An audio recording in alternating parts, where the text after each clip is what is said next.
In 1803, a ship along with the entire 51-person crew went missing en route to the east. 4 years later, it reappeared abandoned just off the coast of Falmouth, leaving everyone to wonder what exactly happened to everyone on board. These 2 sentences are all the setup you get for 2018's Return of the Obra Dinn, and the pure economy of information in this introduction doesn't stop there. When the game gives you control, you climb aboard the ship to find nothing but a single corpse on the deck. Just as you're getting confused about how you're supposed to progress, the sailor shouts you over to open the box you brought with you. Inside you find a book with many empty pages waiting to be filled with the details of the Obra Dinn and its mysterious disappearance. You also receive a peculiar looking stopwatch with a skull in the centre, and a note which reads Memento Mori, or Remember Death. With no other choice, you climb back on board, and when you walk over to the corpse again, things start to make a little more sense.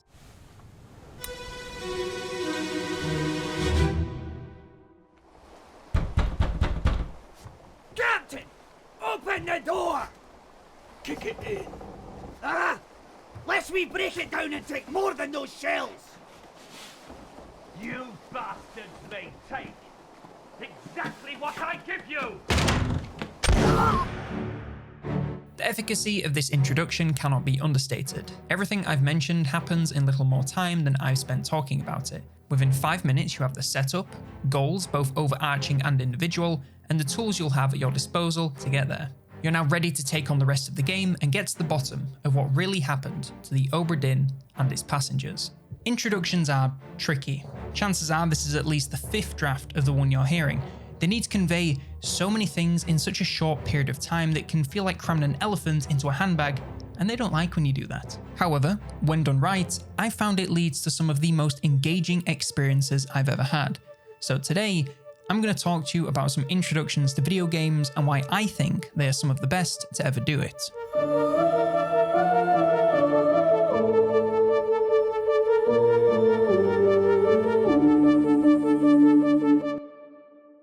Some games, especially those in a series, go about introductions in something of a formulaic way. In the Legend of Zelda series, you're usually dropped into a world in peril with a princess whose name no one knows that needs your help. The game points you in the right direction to get started, and you do a world tour of a few dungeons along the way. Now, I'm not saying there's anything wrong with this. If you've been playing these games for years, then it's nice to know more or less exactly what you're going to get. However, an unseen benefit of having a formula is that when it's broken, it makes for some of the most memorable moments in the series. The opening to Breath of the Wild is one of these moments. Where other entries rush through the setup as fast as possible, Breath of the Wild revels in slowly giving you what you need to get started piece by piece. The game opens with a bright light and someone telling you to open your eyes before you're dropped into a cave surrounded with bizarre technology and architecture unlike anything else in the series. After accidentally jumping because you will never understand why everyone puts A and B in different places on their controllers, you pick up the Sheikah Slate, which will apparently help guide you after your long slumber. With that and a pair of trousers, you quite literally walk into the light and out of the cave to reveal one of the greatest title drops since Assassin's Creed 2.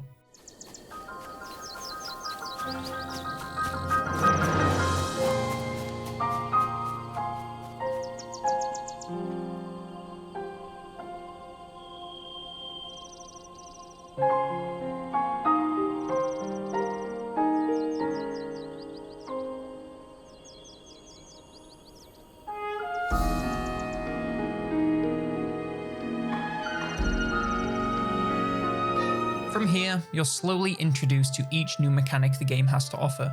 Walking down the hill towards a campfire, you come across mushrooms on the floor. Speaking to the old man lets you know that you can cook them to improve their potency as healing items. Previously, healing was almost always a case of finding hearts in the world. Now, it's something you have a lot more control over.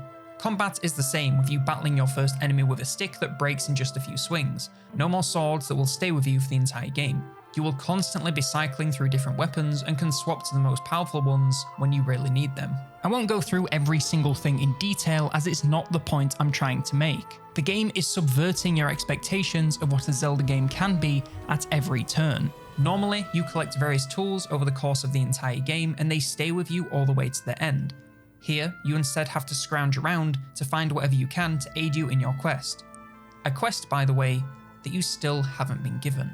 The only direction you have is a map marker that, once reached, reveals itself to be a tower long buried beneath the ground.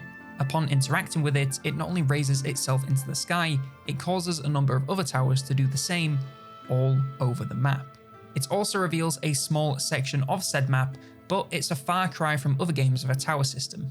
Instead of giving you a collection of map markers for you to clear, it gives you a layout of the terrain and leaves it up to you to find everything, using nothing but high ground and some Sheikah slate binoculars. This leads you to the first 4 shrines of the game. Within, you find runes, which grant you powers, and puzzles allowing you to learn how to use those powers.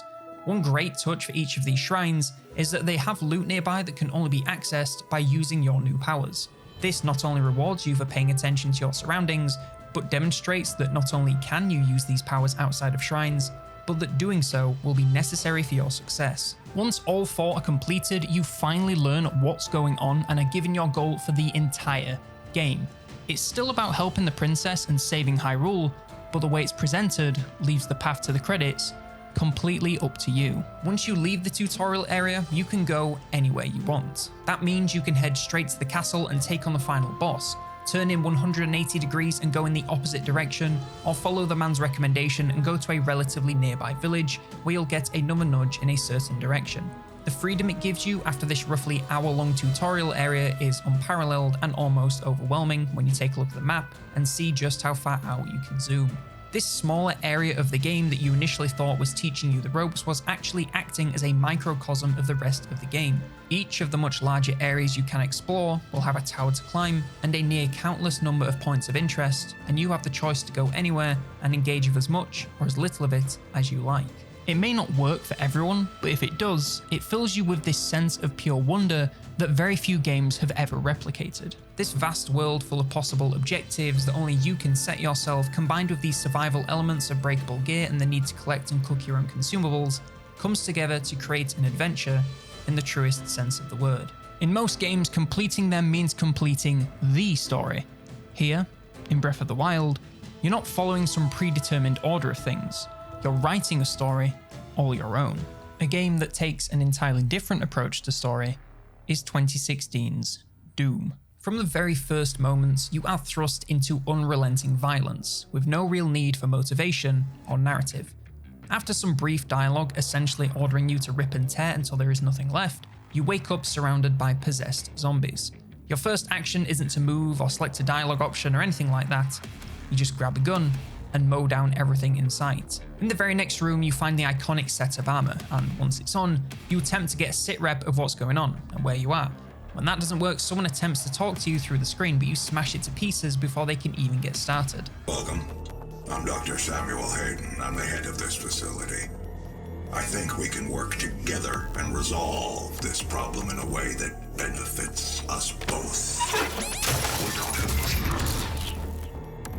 In the first few moments, you are shown exactly what the focus of the rest of the game will be. This is not a game about complex narratives or nuanced conflict. This is a game where demons are invading wherever you are, and it's your job to wipe them from existence as efficiently and violently as you can.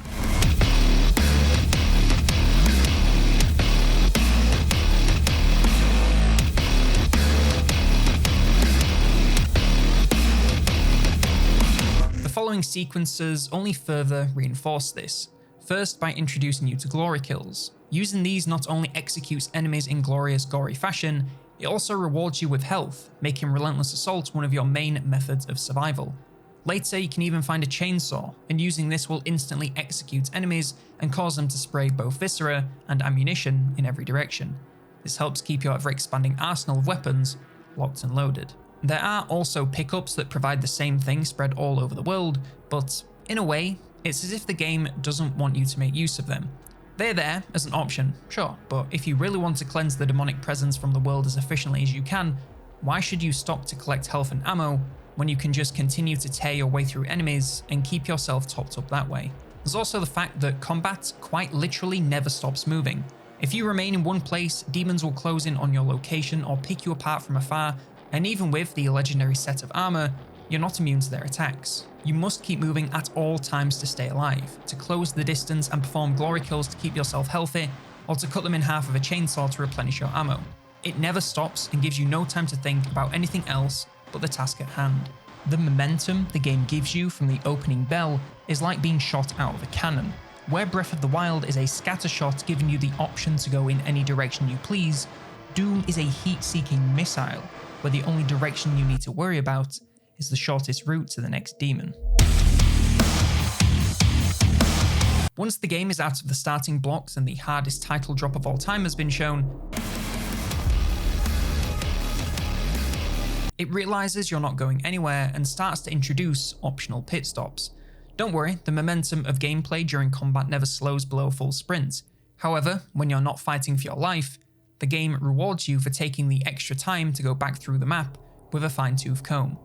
Admittedly, some of this is purely optional, like collectibles and text logs, giving a little bit more context to the story. But there's also a lot that will make you more effective at tearing apart the hordes of hell. Weapon mods will unlock new powerful abilities for use in combat. Completing challenges will give you points you can use to enhance these even further. Praetor tokens found in the world will allow you to empower your armor. You are still full speed on the route to kill demons. You're just taking a slightly longer route to get there to make the journey a whole lot more fun. Both of these aspects of the game come together to create an experience with an unlimited amount of fuel to propel you towards the finish line. You will take your time searching every corner of the map to enhance your powers and turn around and use that to rip and tear through enemies as quickly as you possibly can. A game with that much momentum, all in the first few minutes, makes for something very difficult to put down. However, you don't always need constant momentum and escalating violence to motivate you to carry on. Sometimes, all it takes is one single idea, to leave the world better than we found it, for those who come after.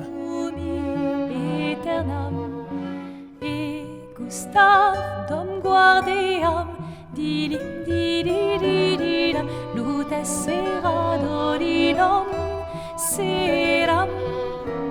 Clear Obscure Expedition 33 begins and ends its prologue with a profoundly simple theme: love. I know you're probably thinking it's cliche or cheesy, but it's true. Everything you do or hear is about the very same thing. We're introduced to Gustave, and his first task is to take a flower to a woman called Sophie. When they finally meet, it's very clear that they have a history that goes back long before we ever came into the picture. They awkwardly talk over each other and leave long silences where they don't know what to say. When Gustave finally manages to say something, it's regrets that they could never work things out. You know how I feel? I wish things had been... I often think... another path, another future. Still can't finish your sentences, can you? Yep, that hasn't changed.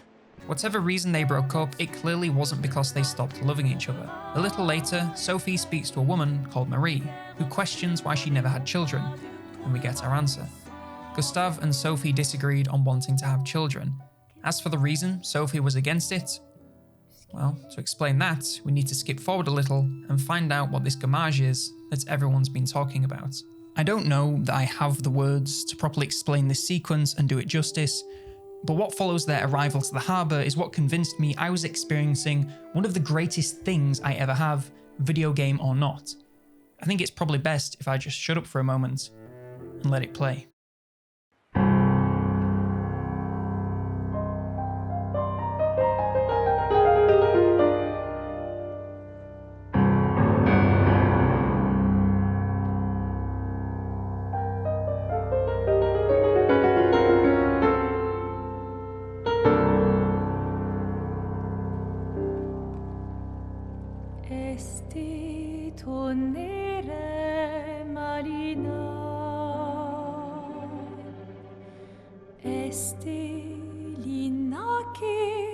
Le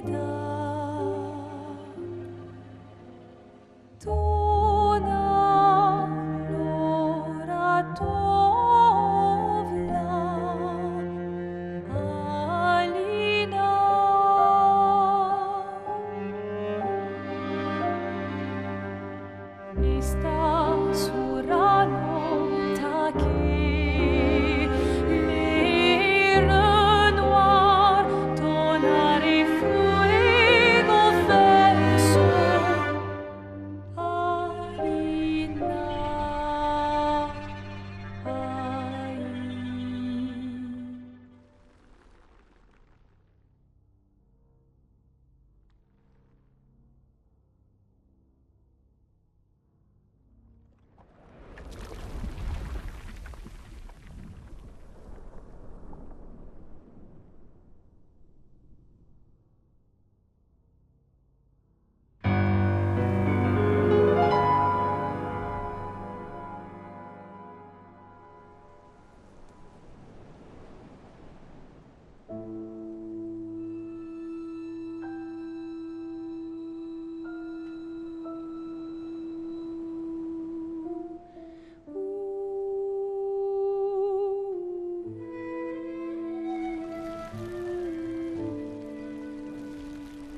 I'm here. I know. I know.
There are too many little moments in this sequence that are seared into my memory.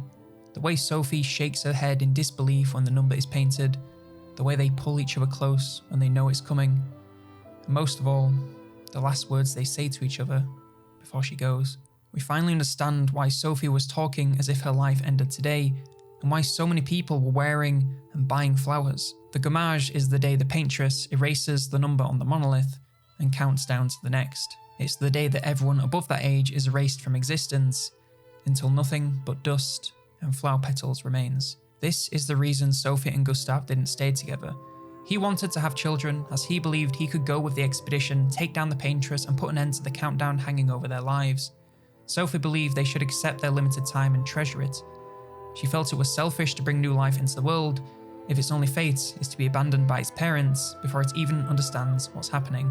Their love didn't wither and die, it was simply buried to make it hurt just a little less.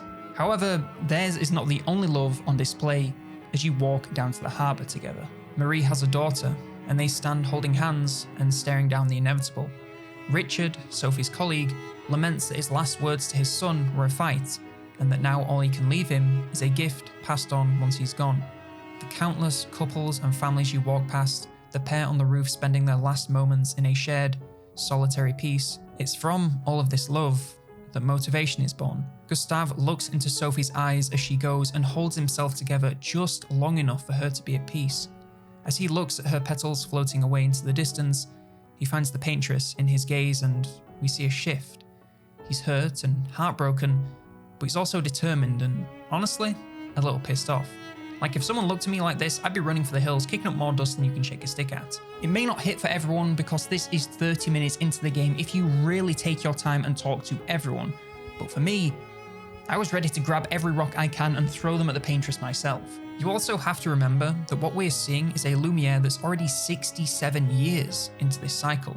The absolute oldest person it can be would still only have them being born when Expedition 65 were leaving their shores. This impending doom has been looming over the head of every single person left alive for their entire lives. Every year, those they love are taken from them. Children lose their parents and are sent to the orphanage. Lovers lose their partners and are left heartbroken. Brothers, sisters, friends. Everyone has lost someone just like this, and it's all because of her. Every year an expedition has left to try and stop her, and every year they failed. Support for the expeditions has plummeted, and Lumiere feels distinctly resigned. They know there's no hope, so they'll just live out what time they have left, and enjoy it as much as they can. Thinking about it logically, Expedition 33 really is their last hope.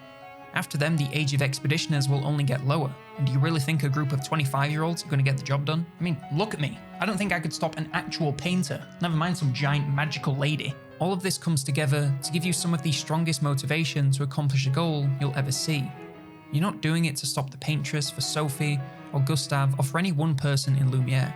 You're doing it for those who come after. I think one of the main aspects that each of these introductions has is that things are happening without your involvement. When you join the story, events are already in motion, and have been for some time. Hyrule has been devastated, the Mars base is overrun by demons, and the Paintress has been gommaging people for years. You join the story at a crucial moment, and only through your involvement will the fate of each of these worlds be decided. They show you the events already in motion and challenge you to make a difference. They ask you to enter these worlds and leave a mark that will be written down in the history books. In short, they ask you to matter. Something said at the start of Clair Obscur has a lot of relevance here. When we first meet Gustave, he's throwing rocks at the Paintress. Of course, he's much too far away to ever have a hope of hitting her, but when questioned on why he does it, he simply answers, You know, hobbies don't always have to be useful. I'm enjoying the uselessness of today and readying my usefulness for tomorrow.